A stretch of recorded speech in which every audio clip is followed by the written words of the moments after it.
जय गुरुदेव। दूरदर्शी आवाज मासिक पत्रिका 1 अगस्त 2021 पृष्ठ नंबर 33। परमार्थी सीख की कहानी। जाको राखे साइया मार सके ना कोई, पाल न बांका कर सके जो जग बैरी होए। ये एक सत्य घटना है। अर्धरात्रि का समय था, सारी दुनिया सो रही थी। एक महात्मा जी भी अपनी कुटिया में सो रहे थे। जगह जगह सेवादार जाग कर पहरा दे रहे थे। एकाएक खटाक की आवाज़ हुई और महाराज जी की कुटिया का दरवाज़ा खुला और महात्मा जी बाहर आए। पहरेदार खड़ा था, उसे देखा और तेजी से कदम बढ़ाते हुए पश्चिम दिशा की ओर चल दिए। पहरेदार चुपचाप खड़ा देखता रहा, बोला कुछ नहीं। वो भी पीछे पीछे चलता हुआ आगे तक गया। महात्मा जी कुछ दूर जाकर एक मंदिर के पास रुक गए। कुछ देर खड़े होकर मंदिर की तरफ देखते रहे, फिर धीरे धीरे आगे बढ़े। बरामदे में जब पहुँचे तो देखा कि एक आदमी गहरी निंद्रा में सो रहा है। चांदनी रात थी, चारों तरफ प्रकाश फैला था। महात्मा जी कुछ देर तक उस पथिक को देखते रहे, फिर उसके पास गए और 3-4 बार चारों तरफ घूमकर परिक्रमा किया और ऐसी परिक्रमा किया जैसे वो कोई आराध्य देव हो। उसके बाद महात्मा जी वापस अपनी कुटिया में लौट आए। पहरेदार को पीछे पीछे गया था, चुपचाप ये सब देखता रहा। उसके मन में तमाम शंकाएं होने लगी कि इस कार्यवाही के पीछे क्या रहस्य है। वो भी थोड़ा आगे बढ़ा और उस यात्री से थोड़ी दूर खड़ा रहकर चुपचाप उसकी तरफ देखता रहा। खिड़की से चांदनी का प्रकाश उसके शरीर पर पड़ रहा था। खड़ा खड़ा पहरेदार सोच में डूब गया था कि क्या किया जाए।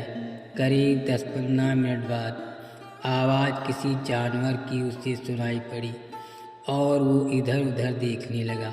कुछ ही क्षणों में उसने देखा कि एक लंबा सांप तेजी से चला आ रहा है और आकर के यात्री के पास वो रुक गया है।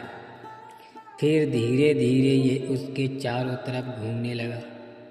ऐसा लगा कि वो रास्ता ढूंढ रहा है पास पहुंचने का, मगर यात्री के शरीर तक पहुंचने में उसे कठिनाई हो रही थी।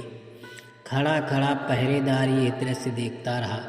सांप ने सोते हुए यात्री के कई चक्कर लगाए और ऐसा प्रतीत हुआ कि उसे वहाँ खिंची लक्ष्मण रेखा के अंदर जाने का सुराग नहीं मिला।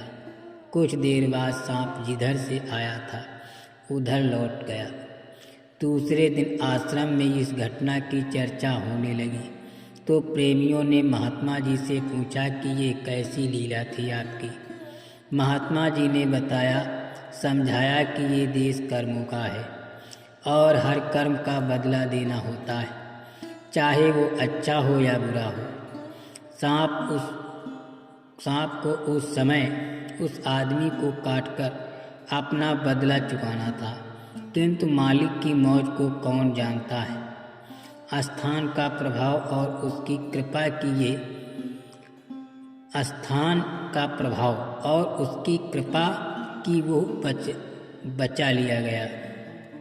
अगर मैं वहाँ नहीं जाता तो काल उसे खींच ले जाता।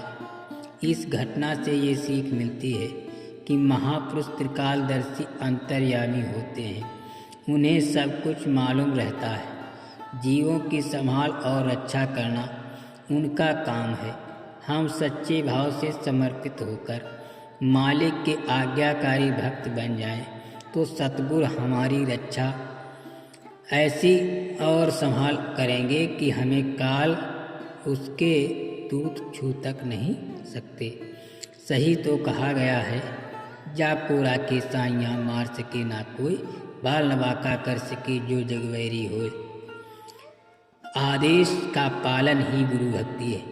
रोटी का एक टुकड़ा भी बर्बाद मत करना। तुम नहीं जानते कि कैसा वक्त आ रहा है। नाली में अगर रोटी पड़ी होगी तो तुम झांकोगे और इच्छा करोगे कि इसे उठाकर खा लें। धोखेबाज तुम्हारा मन है, पहले इसे अपने मन को वश में करो। मन और सूरत जमाओ, तिल पर घेर घुमड़ कर भीतर आओ। जय गुरुदेव।